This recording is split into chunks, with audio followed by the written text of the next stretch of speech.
Hello. Welcome back to Zoom. Okay, sorry I'm late. I was writing something and I wanted to finish writing it. So still people entering the room. Do you hear me? Does everything seem okay? Yes. Okay, thanks. Okay. Still a few people left to come in. We're going to continue working with producer-consumer problem today because it's like I said in class the other day. We'll see that's going to be the basis for a lot of other ideas as we go along.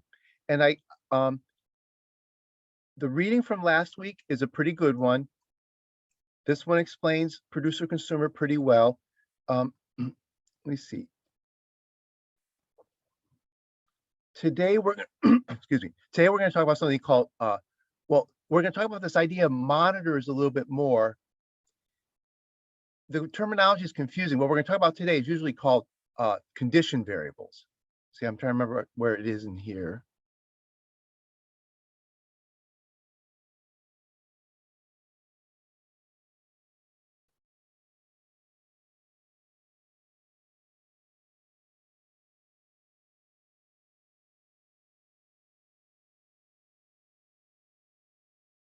Oh, I thought maybe he doesn't use the phrase condition variable.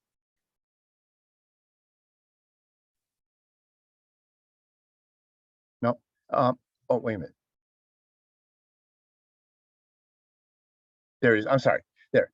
What we're going to talk about today is this idea here, condition variables. I'm sorry. It took me, I couldn't remember where it was in here. And then so this is a good explanation of it. And then there's another explanation in another operating systems textbook. So this is from another operating systems textbook. This explanation uses Java and a mixture of Java and C. Like this example is written in Java. That's kind of nice for us.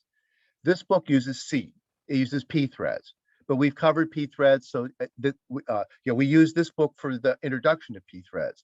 And this is another explanation of, well, the name of this chapter is condition variables.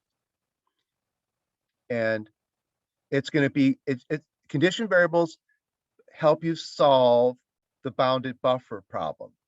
Okay, so the producer-consumer bounded buffer problem. Okay, that's what we're talking about. There's multiple names for all of these things. Producer-consumer bounded buffer. That's what he's doing over here. He's doing the exact same thing over here. He's going to use condition variables to solve the producer-consumer bounded buffer problem. It's an incredibly important pattern that just, it's one of the things that everybody should learn in computer science. It's just one of the really critical underlying ideas for a lot of parallel programming. So one advantage of this book is it uses Java and explains things pretty well. And this book explains things pretty well, but it uses C and pthreads. They both use condition variables to solve the producer-consumer problem. Okay, so let's go back to our code. And what we're going to do is, here's the code's in here. And download it. And let's see, I got a bunch of desktops getting cluttered.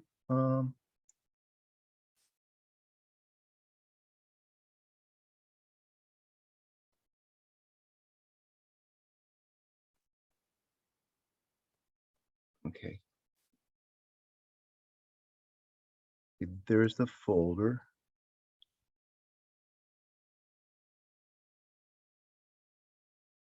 So there's a few more examples in here than there was the other day. I've added a little bit more code to this. So let's see. Don't think I need that. Okay.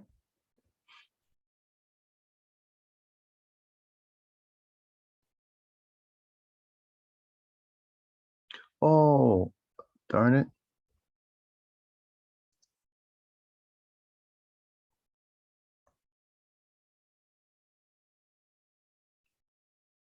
No. Okay.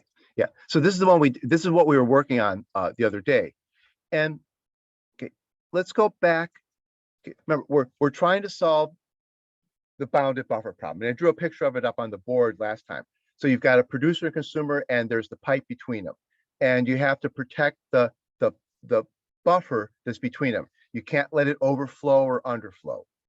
Okay, but you also have the problem that you can't let two people put things into the buffer at the same time. So remember, we said there's three synchronization problems.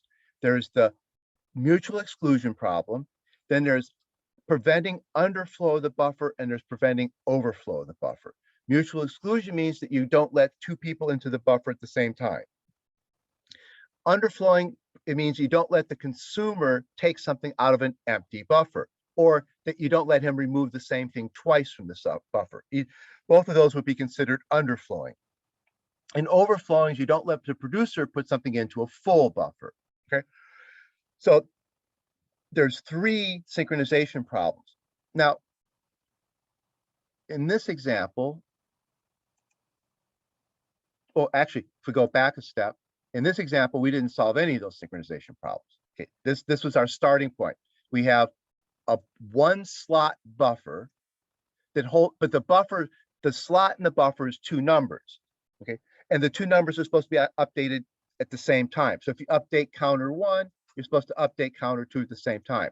So you're not allowed somebody to put something in counter one while somebody else is taking something out of counter two. That's what we mean by you can't have two threads inside the buffer at once. So this buffer is supposed to be updated atomically. Okay, but right now it's not protected in any way. And the producer is going to just stick numbers in the buffer like that without any coordination with the consumer. And the consumer is going to pull numbers out of the buffer without any coordination with the producer, and it gets all garbled up. Okay, so then we put a lock around the buffer. Now, the way we put a lock around the buffer is we use the buffer's built-in lock. Okay, that was this thing here. We say synchronized buff. Okay, that's using the built-in lock that the buffer has automatically as part of it. This is what some books call a monitor, but it's really confusing, as we'll see. There's so many things that they call a monitor.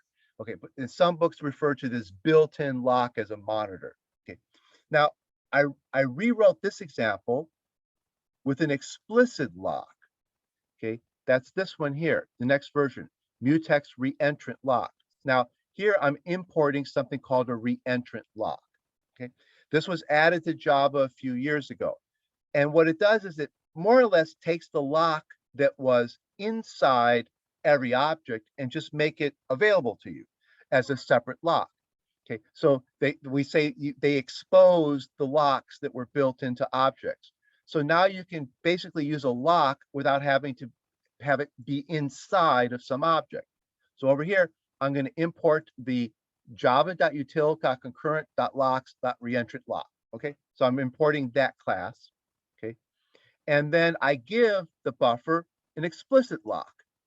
Now this is redundant because the buffer, every object has one of these locks in it, but it was decided some years ago that the built-in locks really weren't quite versatile enough, and it would be better to let programmers put their own locks into objects. So the built-in lock is still there, but essentially I'm just putting a redundant lock in there. I'm going to show you how to use the redundant lock. The redundant lock is more versatile in the long run. So you can do a little bit more with your own redundant locks than you can with the built-in locks. Okay, so when the producer wants to put something in, here's the old version. The producer would synchronize. There's the critical section. The critical section was he has to put two things into the buffer simultaneously without anybody interrupting him. So he synchronizes on the buffer. When you get to this brace, he releases the buffer automatically. Okay. Now here it's actually a little bit more complicated now. You grab the lock in the buffer. Okay, this line of code here is essentially synonymous with this line of code here. Okay, if somebody else is inside the buffer, you block on this line. Okay, so if the lock is locked, you're just halted there. Same thing is going to be true here. If the lock is locked, you're halted there.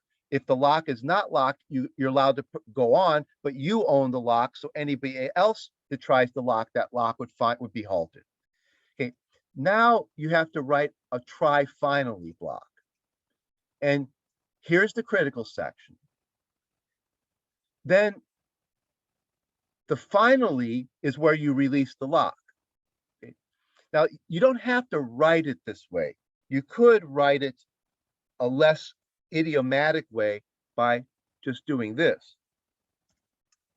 and not having the finally. But this is considered bad style. Okay.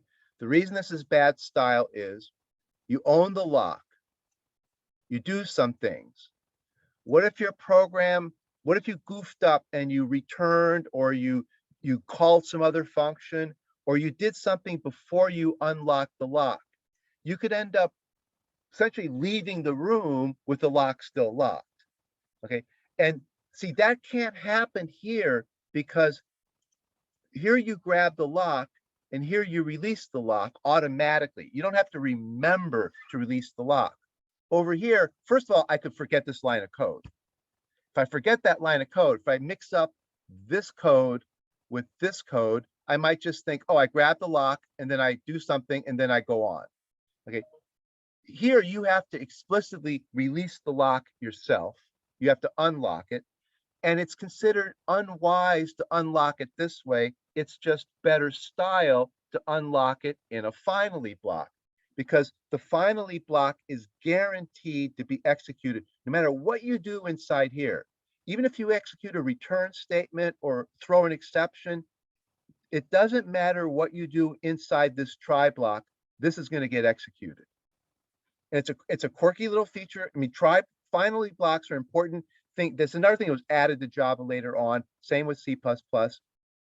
This idea that there is a finalizer to a block, and something that's guaranteed to be run when you exit this block, no matter where you not when you exit it here. It's not that you have to, what you have to think about this is you don't have to step through here, get to the closing brace, and then you execute the finally. The definition of finally is it executes whenever you leave this block. So if you had a call or a return, or you threw an exception, if you did anything in this try block, before you actually leave the try block, the finally is executed. That's actually what happens over here too. No matter how you leave this block, this lock is going to be released, because when you leave the block, this thing, it's essentially the same thing as that try finally. This thing is guaranteed to unlock the buffer when you leave this block here. But that's done for you automatically. Okay. If you use your own lock like this, it's the advantage is it's more versatile. The disadvantage is you have to program it much more carefully. We're actually, this is almost exactly like pthreads looks like. I mean, we're back to writing something really close to low-level pthreads now. So you lock the lock, you put the critical section in a try clause. You don't need a catch. This is not a try catch block. This is a try finally block. So you put the critical section in a try block, and then you unlock the lock in a finally block. Okay. You don't have to do it that way, but it's very wise to do it that way. So you don't need the try and you don't need the finally. I could write this, here's the real old-fashioned way to write it.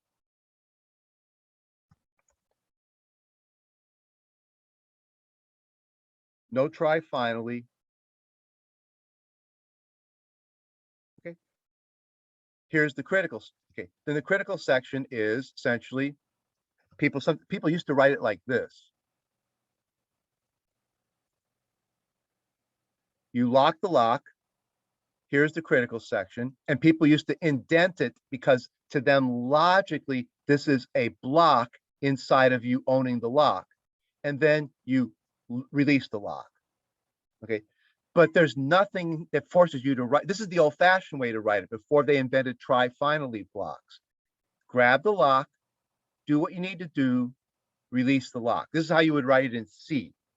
Grab the lock, do what needs to be done, release the lock. But if something blows up in here, you lose the lock. Okay. If something blows up in here and you throw an exception, or you could end up screwing up the lock. You could leave this block without releasing the lock. Essentially, you could leave the critical section without releasing the lock.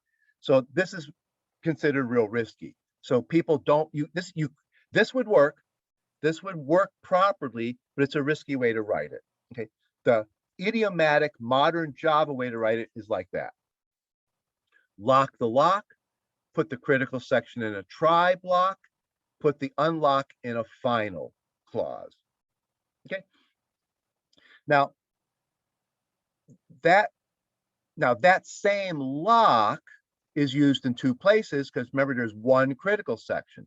This critical section and that critical section are really the same critical section. Remember, this is the analogy of a bathroom is really bad, because no one bathroom can be in two places at the same time. You're not really locking a room. Everybody uses that analogy, and it's such a bad analogy, because you're not locking a room. You've essentially got a lock that locks multiple rooms simultaneously, which has no, there's nothing like that in the real world. But this is what this is doing. If you think of this as a room, then you have to think of this as a second room, but that lock locks both rooms simultaneously. When you grab that lock, you've locked this room and you've locked this room simultaneously. So we call it a critical section, and the critical section is that code and that code together down here. Okay. All right. So now when you run this, you can't put one number in the buffer and not put the other number in at the same time. The two numbers go in the buffer together. If you run this one,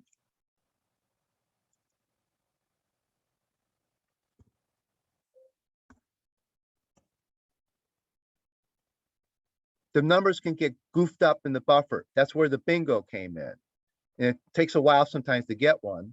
This one's taking quite a while to get one. Let me launch another one.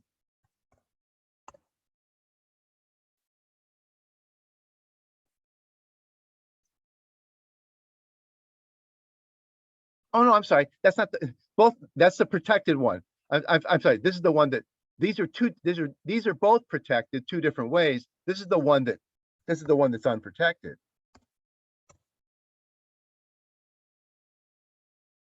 There. See, the numbers aren't consistent in the two numbers should be separated by 10,000. Here they're separated by 10,001. Okay, so we got a bingo there. We had an inconsistency in what's in the buffer. One thread went into the buffer, and two threads were in the buffer at the same time. So one thread was in there writing something while another thread was reading something, and they got inconsistent results. Then this is protecting it using the synchronized method, and this is protecting it using a lock. Okay, and the lock works just as well as the synchronized. Essentially, the way to think about it is, and this is kind of like the funny thing about like the job, this is so much easier to write. See, that's so easy to write. And so the designers of Java thought, this is really smart. Look how easy that is to write. The alternative was this, which is much more complicated to write. Not to mention, you have to instantiate the lock yourself and you have to import the lock. This is what the designers of Java were trying to avoid. But it turned out this didn't work very well. You can see how it was an appealing idea. It made it look like we're really simplifying programming. We're making thread programming easier. It turned out to just, I'm not even really positive what went wrong with this, but 10 years after they invented this, they went back to this. Okay, this was added. Here's where here's the Javadoc page for this. See, here's the Reentrant Lock. It was added in Java 1.5. What year was that? Let's see, what's Java 1.5.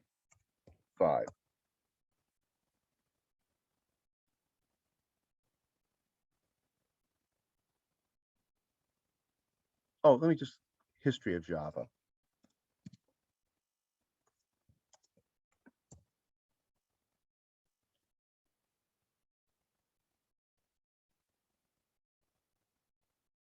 There's something, let's see, are we getting, okay, 2004, 10 years after Java was invented. Yeah, took 10 years for them. This was a big thing in Java 5 when they added all this concurrency stuff. See, they added something called the java.util.concurrent package, which was a big deal, fixing a lot of the parallel programming in Java. And it was 10 years after Java came out. Okay, Java was released, it says here, January 1996, but it actually had been available for about a year or two before that. That was the official release of the final version. So this is pretty much 10 years later. 10 years of experience with Java, and they changed, they did, and they're still working on this. This package of this java.util.concurrent package is still being worked on very actively. They're still trying to make it better. But it's kind of interesting to see how, in a way, they backtracked, at least on one thing, not on everything, but on one thing. They went from this elegant thing to this pretty much straightforward back to C type programming of lock, critical section, unlock, with the added condition that you should do the unlock and a finally. Okay, so so all this instead of just that. Okay, all right, but this is considered the more modern approach now. Now, if you're doing something real simple like we are, that's the better approach. So, but the trouble is, this better approach only, I guess the problem was the better approach only worked in the simplest cases. When you got to more sophisticated uses of locks and threads, this thing probably, I think what happened was it didn't scale very well. So they kind of had to go back to individual locks, not the locks that were just built into an object. See, one thing is, I could, if I wanted to now, if I needed to, I could put 2 locks in this guy. Maybe I have 2 reasons for locking it. And maybe I want to do something more elaborate. When I do this, the buffer has its own 1 lock. Okay. So here I can give it more than 1 lock. And in a little, we might do a couple of examples where we'll see that there's actually, this is something called the Reentrant Lock. There are other kinds of locks. So the lock built into him is a Reentrant Lock, but there are something called readers and writers locks. So I could have given this buffer something called a readers and writers lock.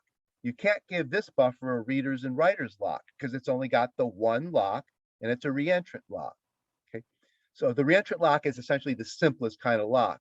There are now more elaborate kinds of locks, and you could give your data structure a more elaborate lock than the bare bones basic Reentrant Lock.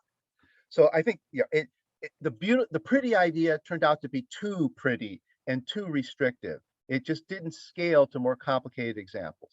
Okay, all right. So I wanted you to see the more modern way. The more modern way is the more old-fashioned way. Okay, so this is what the more modern way that's actually more old-fashioned looks like. You actually using our own explicit lock. Okay, now this is not locking. This is only solving one of the 3 synchronization problems. It's protecting the buffer from multiple threads being inside it at once. Okay, it's not stopping underflow, and it's not stopping overflow. Oh, and we can see that when we run it. We're not stopping underflow and overflow. Okay, we see overflow when, see, we skip the number. This is the output from the consumer. The consumer never saw the number 449. So that means that the producer clobbered it. The producer overflowed. The producer wrote 449, then 450. So 450 clobbered 449, and the consumer saw 450. Okay, so that's an overflow. The producer produced twice in a row. It's also, now here's an underflow. The consumer consumed twice in a row. He consumed 451, then he consumed it again. So that was an underflow. He went in and he essentially, the buffer was empty when he took out the 451. So when he went back in, he got the same number again. He was reading essentially from an empty buffer. So here the producer was writing to a full buffer. Here the consumer was reading from an empty buffer. So we've got overflow and underflows happening. Okay, so we have to stop those. Okay, so now let's look at, now we're going to do this 2 ways: the original Java way, and then the newer Java way that goes, the kind of the newer way that goes back to the old-fashioned way. And it's just like here. The original Java way was elegant, but the elegance didn't hold and scale, so they had to go to something less elegant. And now when we protect the buffer, we'll see the same kind of thing. There's going to be an elegant way, and then there's going to be the newer way. Okay, so go to the source code. Let me just delete the class files, and then we can look at. Okay, the monitor is what Java wanted things to be, and then the reentrant lock condition variable is. See, I'm going to go back to this reentrant lock, and what I'm going to do is I'm going to take the reentrant lock and add a condition variable to it. Now, reentrant lock with a condition variable is what people often call a monitor. The trouble is that what people call a monitor is just a mess. If you read 15 different people's definition of a monitor, you could easily get 15 different definitions. But roughly, a reentrant lock with a condition variable is a monitor.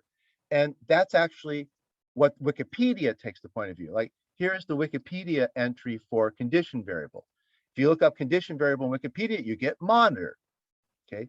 And then it says here, a monitor consists of, here, a monitor consists of a lock and a condition variable. Okay. Now, that's the way I think of it, but that's not the way everybody thinks of it. Some people say a monitor is a condition variable. Some people say a monitor is a lock and a condition variable. Some people say a monitor is something else. There's just way too many definitions of the word monitor out there, and it's unfortunately trying to read this stuff in multiple books can be really confusing because people don't use these words very consistently. Okay, so in Wikipedia, they basically take, they say right here, a monitor consists of a lock and a condition variable. Okay, so that's what we're going to do over here. This is Java's built-in monitor, and what we're going to do here is we're going to essentially build. Well, we're going to kind of build a monitor, kind of. Okay, so let's look at what this one looks like. This is the more elegant one that Java wished would work, but it didn't scale very well. And this is actually literally going back to the old-fashioned way that that Java was trying to avoid.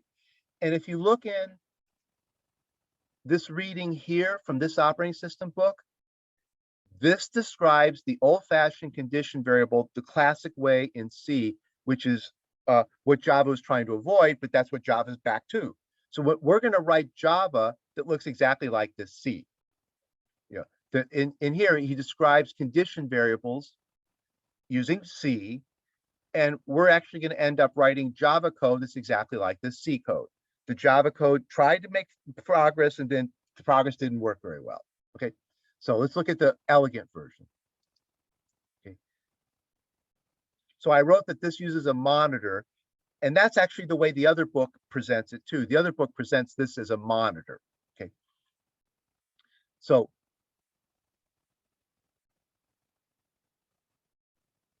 where are we at? Okay.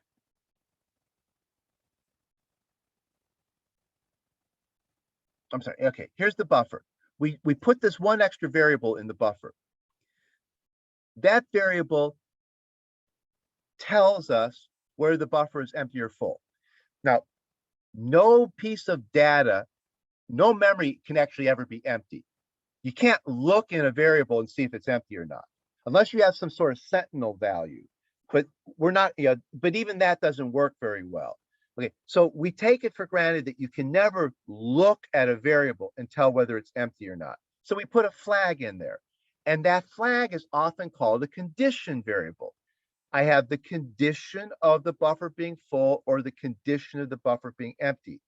And this is going to get confusing as all get out because that condition variable has two meanings now. We're going to see in a minute that there is a data structure called a condition variable, and then there's a variable in your data structure that you call the condition variable that you want to synchronize on. when this thing is false, this thing's not full. So the producer can put something in there. When this thing is true, the buffer is full, so the producer shouldn't put something in here.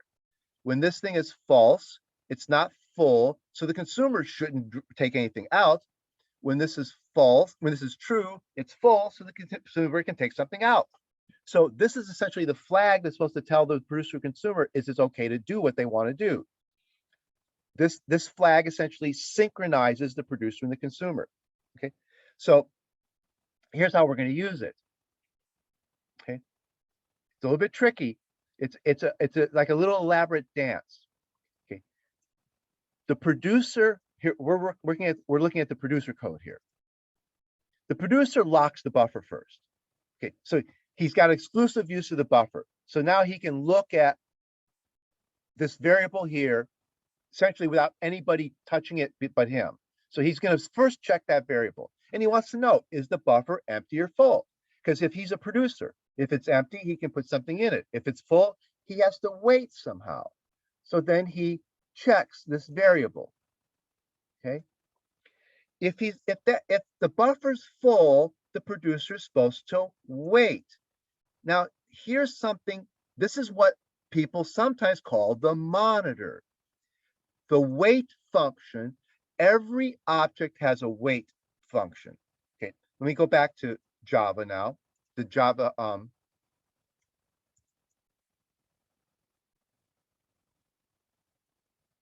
look up the object class in Java.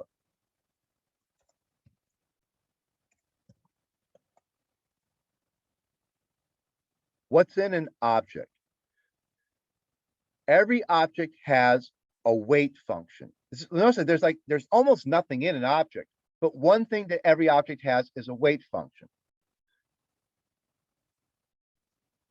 That wait function's tied to the lock that's inside every function, every object. Okay, that wait function. This is the thing that sometimes, let's see, do they use the word monitor in here?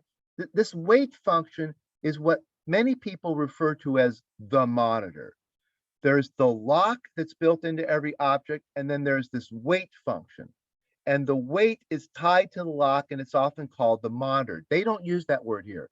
See, they don't call it the monitor, but many people do. Oh, no, they do. No, the object's monitor. Yeah, see, they use the word monitor in there. So this wait is essentially is the monitor. Okay.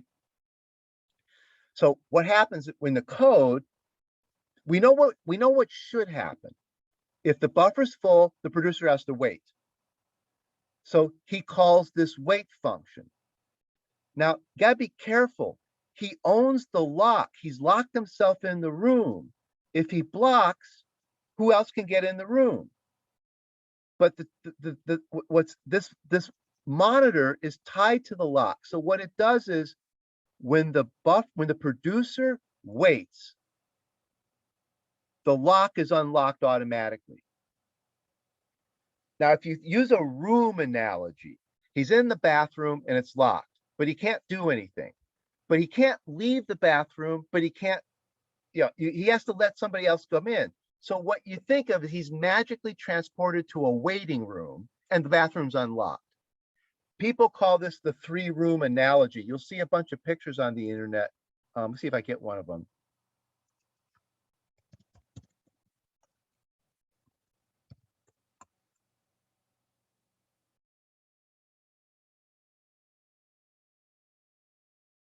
No, I'm getting monitors. I'm getting monitors like, see, I want, maybe if I say Java monitor. Yeah.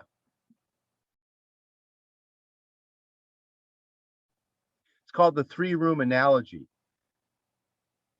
This is the room he's in. So he's out here and the lock lets him in here. This is the critical section. But if he can't do what he needs to do, so he calls this wait, he waits in the wait room. But then this room becomes unlocked. So he's in the hallway, he enters the exclusion room and locks the door behind him. But then he can't do what he needs to do, so he calls wait. What wait does is it transports them into this room and unlocks this room over here. The idea is that if you're the producer and the buffer's full, you can't leave this locked because then the consumer can never come in and empty the buffer. But you have to wait till a consumer shows up and empties the buffer. So you're put in the waiting room. This room is unlocked, and now a consumer can come in and go in there and take something out of the room, and then that will release you to go back in here and put something in there. Okay, so here's another picture of it. There are a whole bunch of different versions of these pictures, but I think they're all a little bit confusing. But but this is an inherently confusing kind of topic to talk about. Okay, and there's just a gazillion of these pictures of this monitor idea, the 3-room analogy of a monitor. Here's another one. This one calls it special room, wait room, entry room. Okay, this is the room with the lock on it. And you see how they call this a monitor. They call this thing a monitor. This is not part of the monitor. These pictures are really, they're a little bit helpful, but they're also confusing. Like this green area here is not part of the monitor. That's just your program. Your program wants to enter, the monitor is these 2 rooms here, the red one and the blue one. Somebody wants to enter the critical section. So they lock the critical section, but then they find out that they can't do what they need to do. So they call wait, which transports them to the wait room and unlocks the critical section. Okay, the monitor is just those 2 rooms. I think calling it the 3-room analogy is misleading because this room is not part of the monitor. Over here, this code that's outside this synchronized block would be the entry room. That's just the program. That's what's out here. This is entering what he's showing as the red room. You grab the lock and you enter the red room. Okay, but then you say, is there what I need in here? Like if you're the producer, you need it to be empty. If you're the consumer, you need it to be full. Okay, so you check that the room is the way you want it to be. So you check something about this room. If the room isn't the way you want it to be, you call wait, so you can wait till it is the way you want it to be. But when you call wait, you're magically transported over here and the room is unlocked. So somebody else can go in there. Okay. Now, if the room is the way you want it to be, you go in here and you do what you need. Okay. Now, but if you go in here and you find what you want, for all you know, there's somebody over here who's waiting for you to do something in this room. Like if you're a producer, there's maybe consumers over here waiting for you to put something in the room. So after you do your thing in this room and you're about to leave, just before you leave, you send a notification to them that there's something special in the room over here. So that's this notify all here. Notice that there's 3 lines of delicate code here. Synchronizing on the buffer, well, actually kind of 4 lines. Synchronizing on the buffer, checking the condition, waiting, and notifying. And actually, there's a 5th line here because this is where I set see, if I'm the producer, I check if the buffer's full. If the buffer's full, I will have to wait. Now, at some point, somebody's going to empty the buffer, and then I get woken up by somebody notifying the wait room. See, if I'm sent over here to the wait room, somebody's going to eventually notify me that it's okay to go back in here. Okay, so at some point, I get back into the special room. I do my business. I specify that I filled the buffer. Then I notify anybody who is now locked in the wait room. And the consumer is doing a symmetric thing. He synchronizes on the buffer. He checks the opposite condition that the producer checks. If the buffer is not full, it must be empty because the buffer only holds one thing. So it's either full or empty. If it's not full, it's empty. Later on, we're going to make this more complicated by having a buffer that could be either full, empty, or partially filled. Okay, so then that'll be our next, that's what we're going to do next week. We're going to make this problem even a little bit more complicated by having a partially full buffer. Right now, the buffer is kind of simplistic. It's either empty or full. So if it's not full, it's empty. So the consumer checks if it's not full. If it's not full, there's nothing for him, so he waits. Now that puts him in the weight room. Okay. Now remember, when he goes from here to here, he's transported from here to here magically, and this room is unlocked automatically. Okay. So he goes from here to here, and this one unlocks magically, waiting for somebody else to come in there. Now, if a producer enters in here and the room is empty, the producer puts himself over here and unlocks the room. If another producer comes in here and finds it empty, he also gets put over here and unlocks the room. It'd be nice to have these little guys color coded. Some of them are producers and some of them are consumers. If 3 producers in a row come in here and find this room empty, they all end up here waiting. Okay. Now, if a consumer comes in here, the consumer will put something in there, will take something out. That leaves room for a producer. But there's 3 producers awaiting over here. Which one comes in here? That's why what it is you notify all of them, and it's essentially a first come, first serve. When a consumer takes something out of here and leaves the room buffer empty, any one of these producers could go in there and put something in there, but only one should be able to. So the consumer on the way out notifies them, and it becomes a race for all of them to try to pile into this room. And what happens is one of them wins the race and the others just end up stuck in the weight room. Okay. So you send a notify. Okay. And that's why you need this while loop up here. Because what happens is if you made this an if, this could break. Because when you wake up here, you would go into this part here. But what could happen is, since you're notifying everybody in here, they all jump over here and they all essentially try to do what happened? They all come into here. They all wake up and come into here. But they may not find the room empty, because the first one that came into here finds the room empty and fills it. The second one that comes into here finds the room full and he has to go back over here. The third one comes over here, finds the room full, and has to go back over here. So when he empties the room and sends the notify all to them, they all take turns piling into here.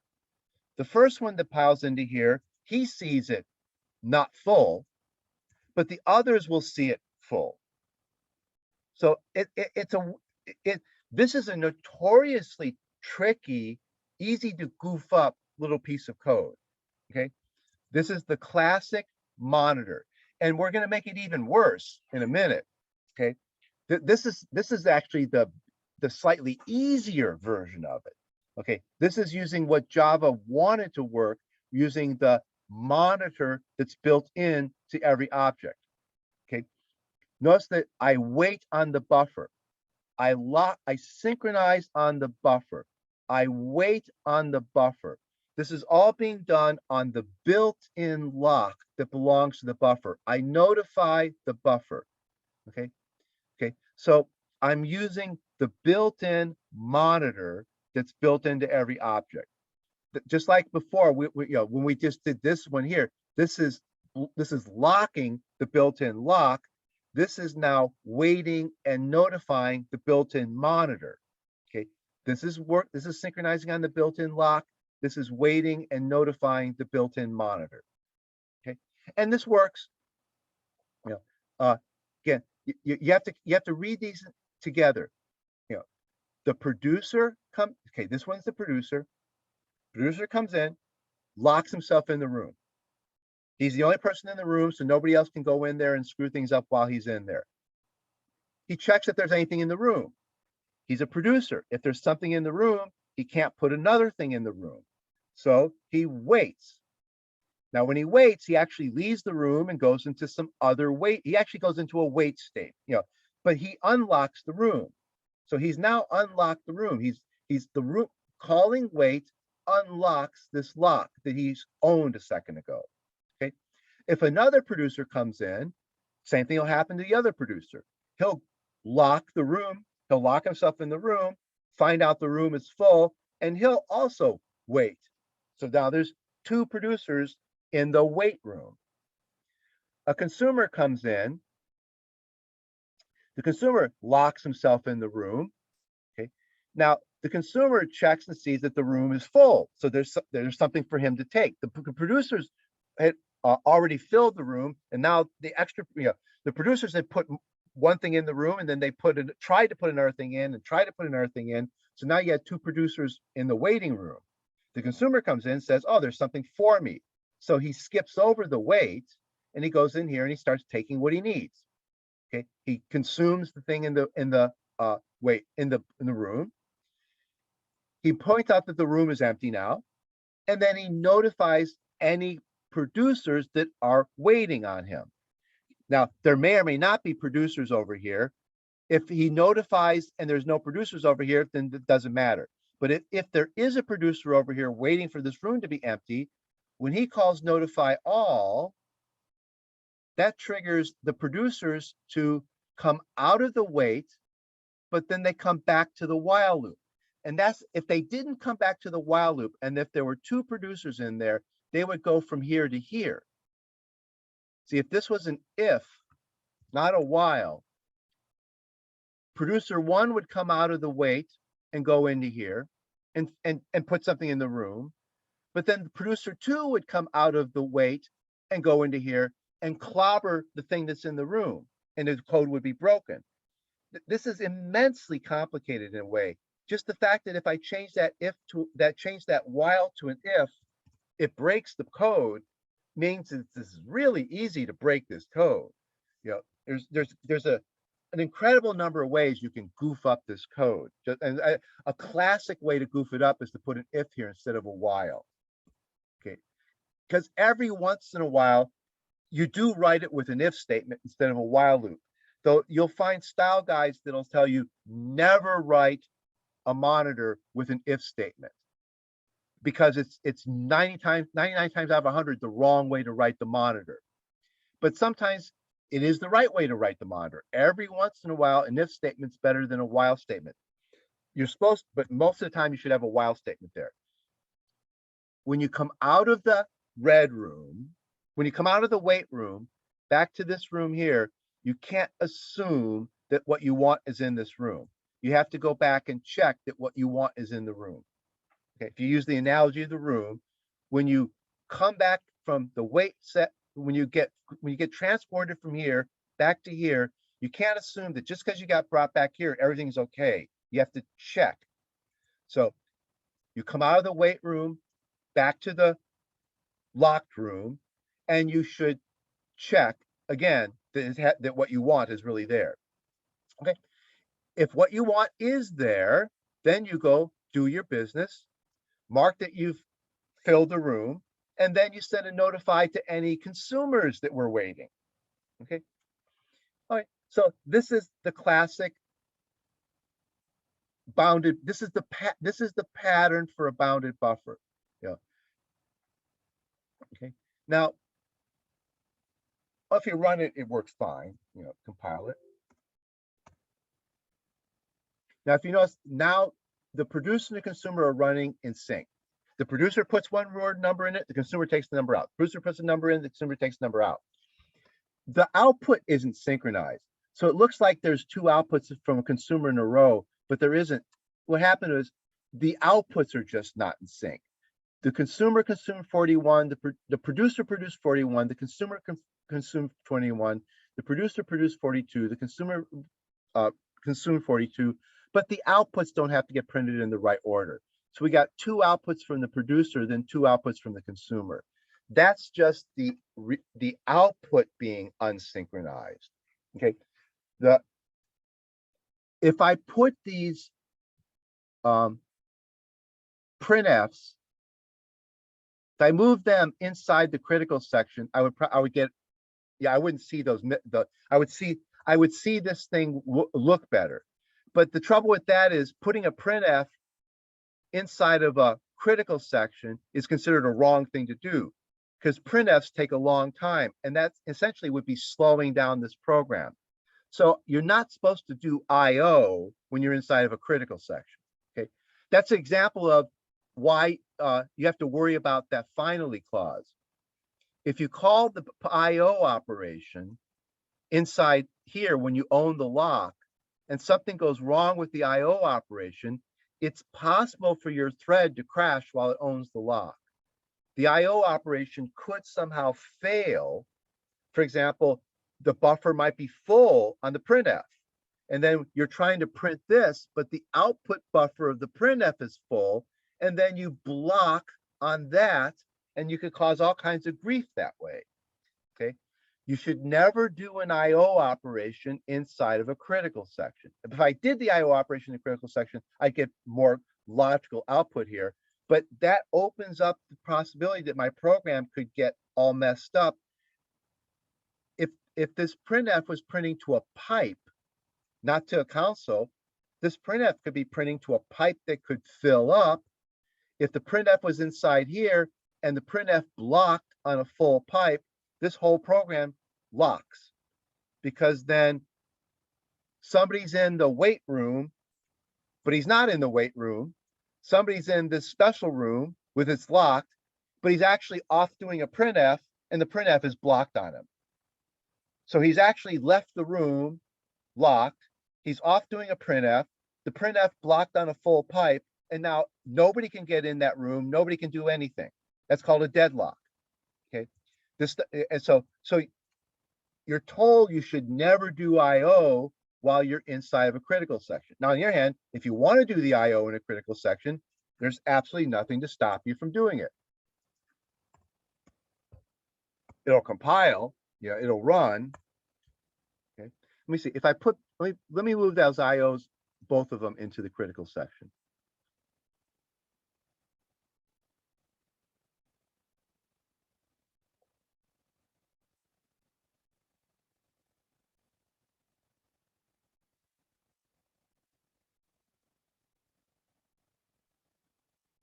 I'll move this check.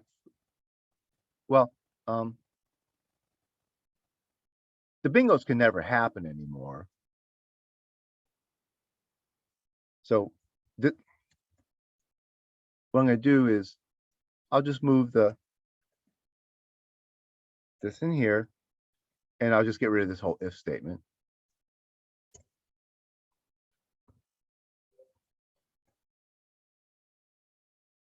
See, now they're perfectly, now you won't even get two outputs. You won't get two consumer outputs in a row and two producer outputs in a row. Now you get a producer output, consumer output, producer output, consumer output, producer output, because now the IOs are synchronized. Okay, so now I have perfect IO output also. Okay, but that's not a good program. You know, what I've done now is really dangerous. From the point of view of writing multiple threaded code, I've made a mistake. While holding a lock, I'm doing an IO operation. If that IO operation blocks for any reason, like for example, the easiest example would be this program is in a pipe with another program, and this print line is printing to the input of a pipe, and the pipe fills up. So then this blocks on a full pipe. When this blocks on a full pipe, I own that lock. Everything's locked up now. Nobody can get it. You know, if the consumer blocked, then the producer can never. You know, he owns the room. He owns the lock. He's taken something out of the room. The room is empty, but he blocks on this IO, and everything's screwed up now. Okay, so it's always a mistake to do IO inside of a critical section. Okay, but notice that there's nothing in the language that stops you from doing that. Okay, there's nothing. The compiler is not aware of these rules. You know, the language isn't aware of these rules. They're really important rules, and you just have to tell people that. But it's real easy to break these rules. It's real easy to get goofed up with these kinds of rules. For example, you may be putting print statements here to do debugging. So you put a print statement to try to help you debug, but then the print statement causes a deadlock. So then you're trying to debug some other problem, but then what you're doing to try to debug one problem causes another problem. That's actually where this stuff happens a lot. You're trying to debug some program, and you do something to try to give you information about debugging, but the information, like the IO from your debugging, causes another problem. Like in this case, it could cause a deadlock. Okay, so but nobody enforces those rules on you. They're just rules you have to know yourself. Okay. Okay. So you have to be really careful to just obey these rules.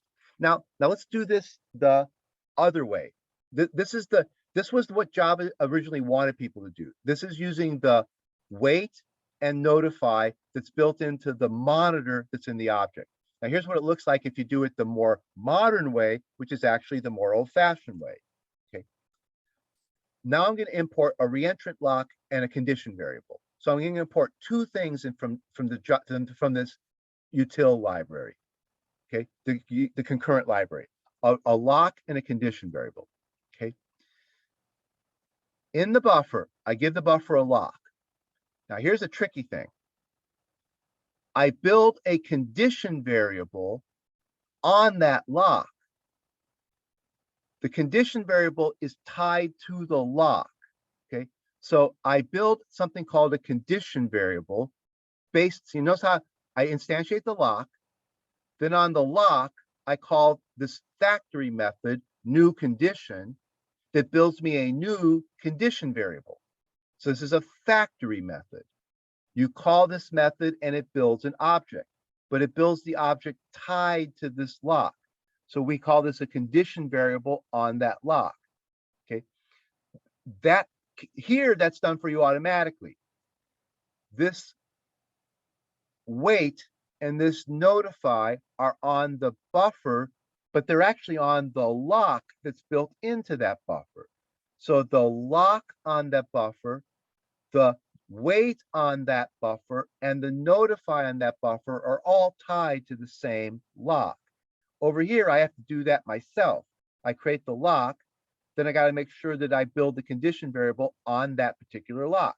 Where this gets confusing is if you have 5 locks and 5 condition variables, you got to be very careful that the condition variables are built on the right locks. If you goof up let me show you how you can easily goof this stuff up.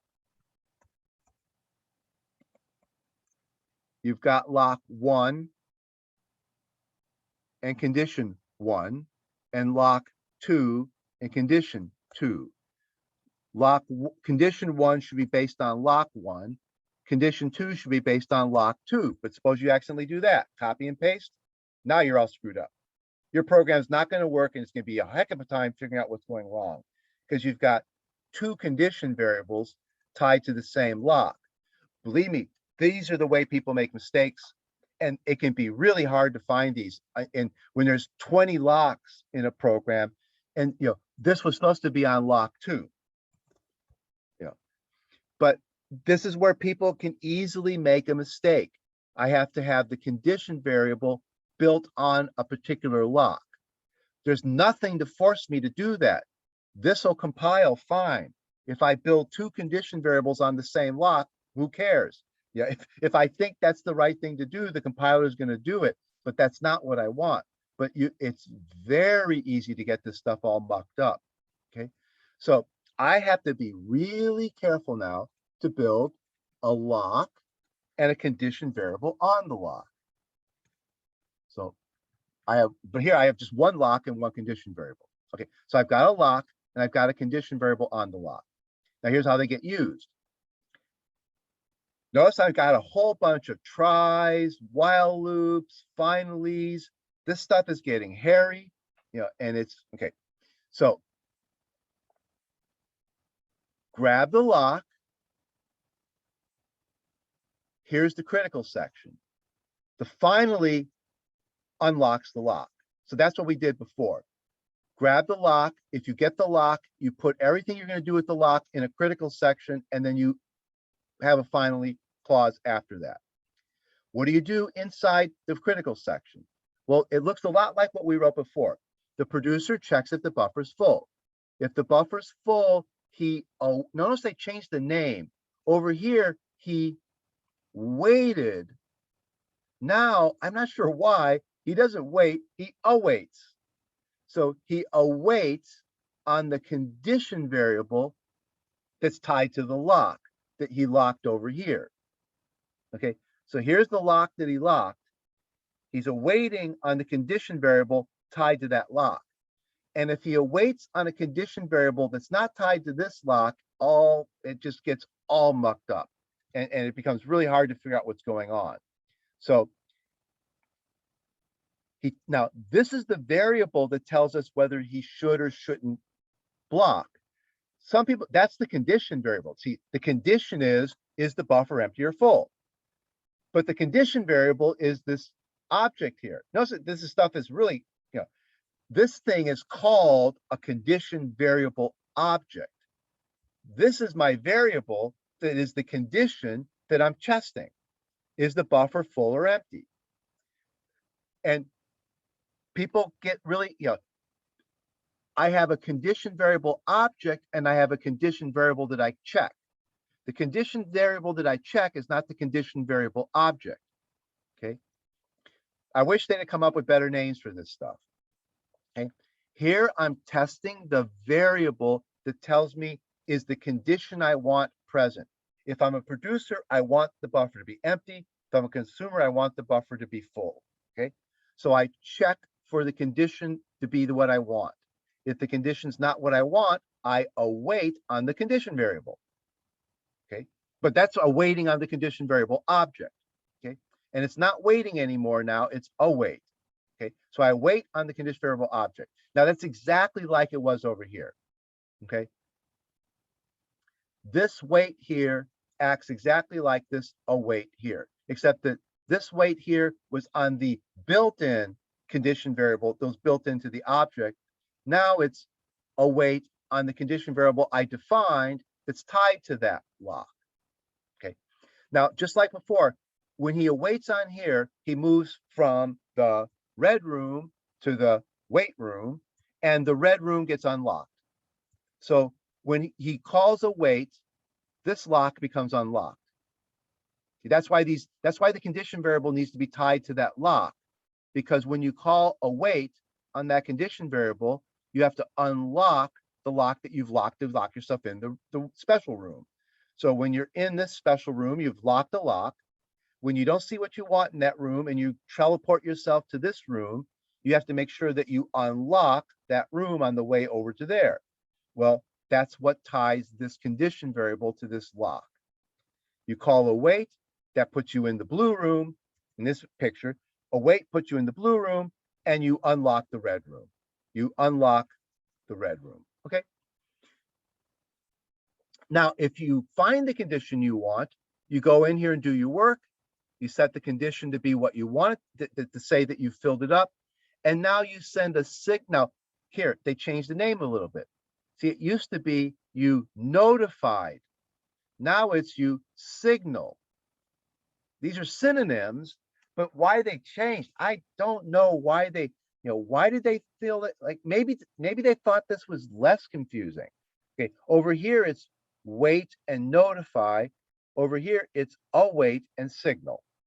Okay, so the last thing you do before you leave the locked room is you signal the people in the waiting room that things are okay, that the things are where they want them to be. So on your way out of this room, when you leave, you unlock, and you also send a signal. Now, the unlocking and the signaling are not synonymous. The unlocking is done over here. The signaling is done over here. If you don't do this correctly, you could signal here and forget the unlock, or you could do the unlock and forget the signal. If you unlock and forget the signal, these people never know it's okay to go over here, and they'll just sit there forever. So if you have to do both. You have to do the signal and the unlock, and there's nothing to make you do it that way. Yeah, if you goof this up, your code will compile and it'll run. It just won't run correctly.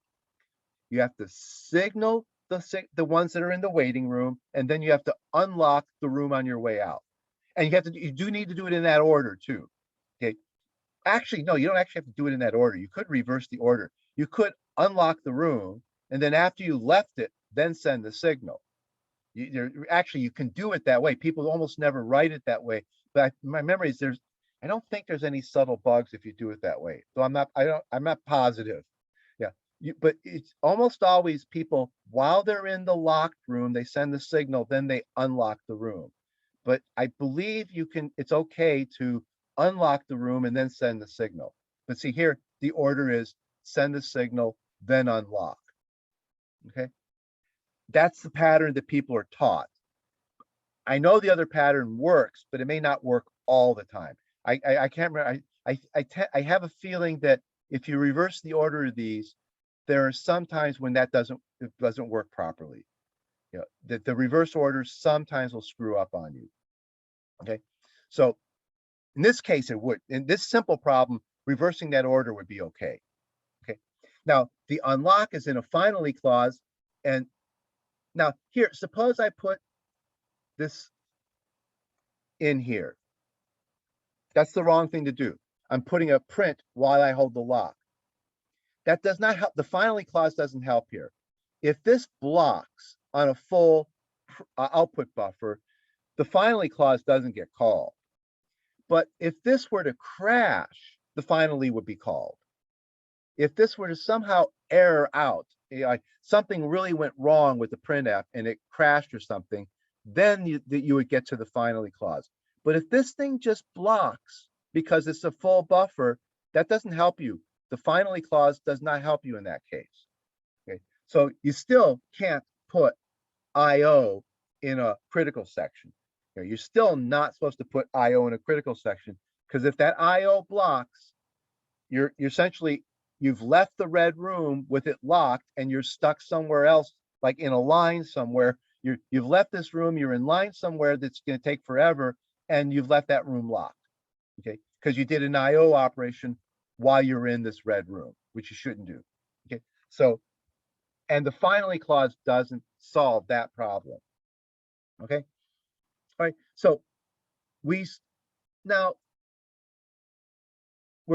this block of code here has now changed to that block of code there.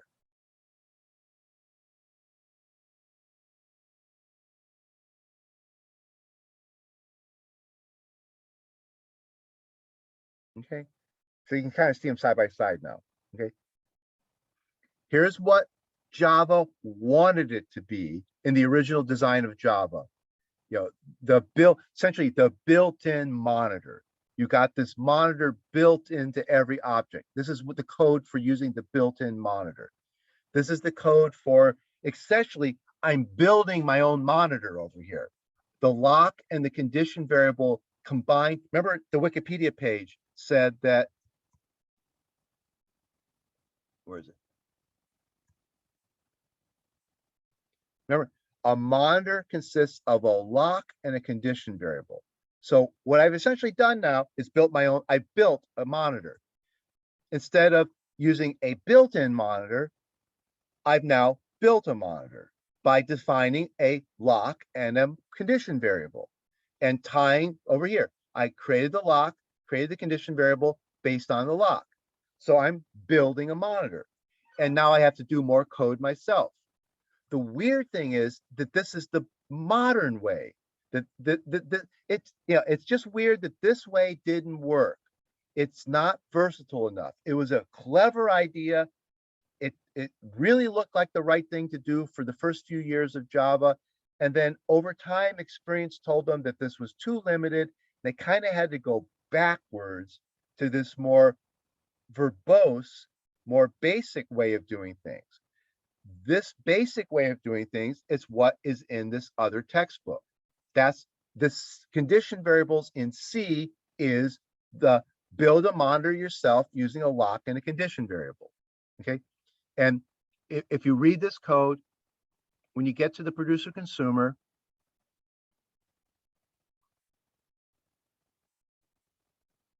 let me find the code.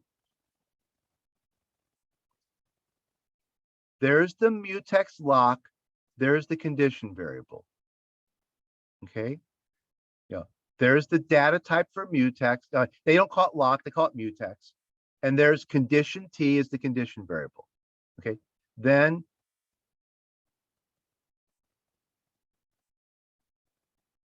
I'm looking for where they build them.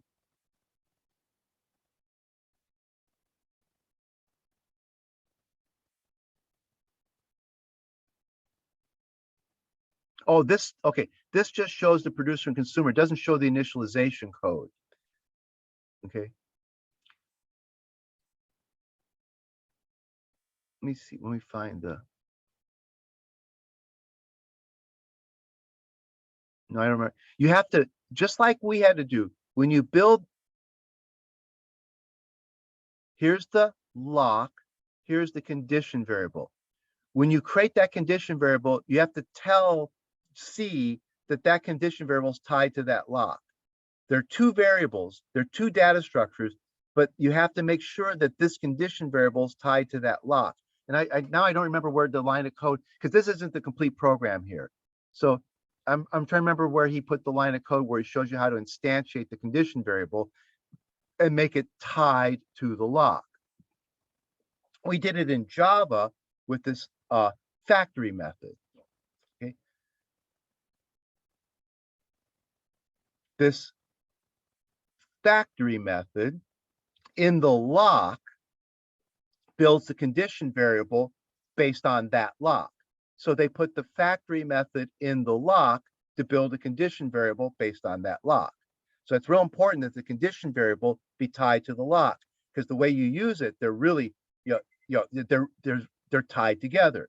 And if you go to the C code, you have to find, there's a place where I wish I could remember where it is, where he initializes the condition variable, and you see that the condition variable is initialized. Yeah, there it is. No.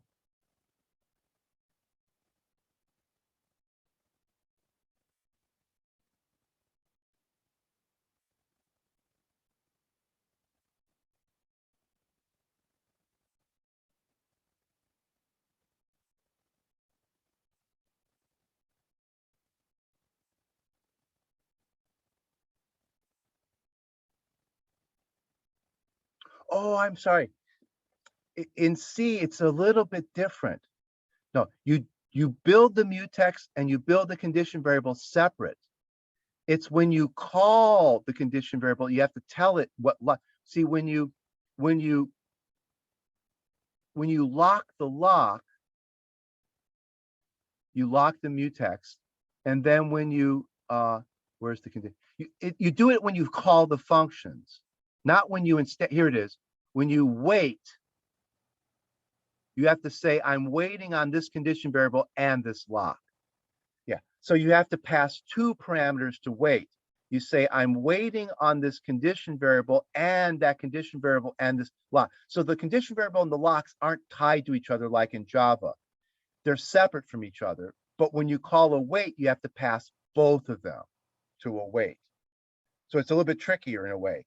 You call wait and you say on this condition variable tied to this lock. Whereas in Java, when you build the condition variable, you build the condition variable tied to the lock. And then when you call await, you just call await on the condition variable. Okay. So that's where it's a little bit tricky how the difference between these. Okay. So you create the condition variable based on the lock. Then when you wait just on the condition variable, and it knows about the lock. In C, when you wait on the condition variable, you have to tell it what lock you hold at the same time. So it's a little bit trickier in C. Okay, well, we ran out of time, so it's going to quit there. This stuff is interesting. This is really famous programming. This is really famous, and this is where programming starts getting messy. There's nobody in 30 years has been able to figure out a better way to do it. I shouldn't say 30, it's more like 50 years. They've been doing this since the 1960s or 70s. In like 50 years, no one's come up with a better way to do this. This looks like it did 50 years ago. And we're still doing it the same way as 50 years ago. And they tried to make it better. They tried to make it a little bit better, and even that didn't work. And they had to go back to the way it was. Okay. It's really weird and tricky how this stuff is. And so the modern point of view is try to avoid this stuff and try to use higher level libraries. I've mentioned this before. I want you to see the low level stuff. It's in all the operating systems textbook. It's in all the textbooks, but really you don't want to be programming this way. You'd really want to program at a higher level. So after we do this, we're going to switch to the higher level. So I want you to see what the lower level looks like. It's important, I think, that people know what this low level stuff does look like. And I mean, the people who write the operating systems textbooks agree it's in every one of the operating systems textbooks, and it's in most of the books on threads and parallel programming. You should see what the low level stuff looks like so that you don't fool yourself into thinking that you ever want to write this stuff. If you ever get a job where the boss says, hey, I think we should write our code using locks and semaphores, you want to tell them, no, that's not a good idea. You don't want to write your code using locks and semaphores. Okay, so we'll quit there. Yeah, next week, what we're going to do next is we're going to make our buffer not just one slot. We're going to make our buffer like 10 or 20 slots. So then we'll have a more elaborate buffer, and then that'll be the full producer consumer problem on a buffer that's not just one slot. That'll be the next thing we do. Okay, and so we're done. So I hope you don't get snowed in anywhere. Actually, the snow actually started right when our class started. So have a nice weekend, and see you probably in class on Tuesday. Bye-bye. Bye. Thank you.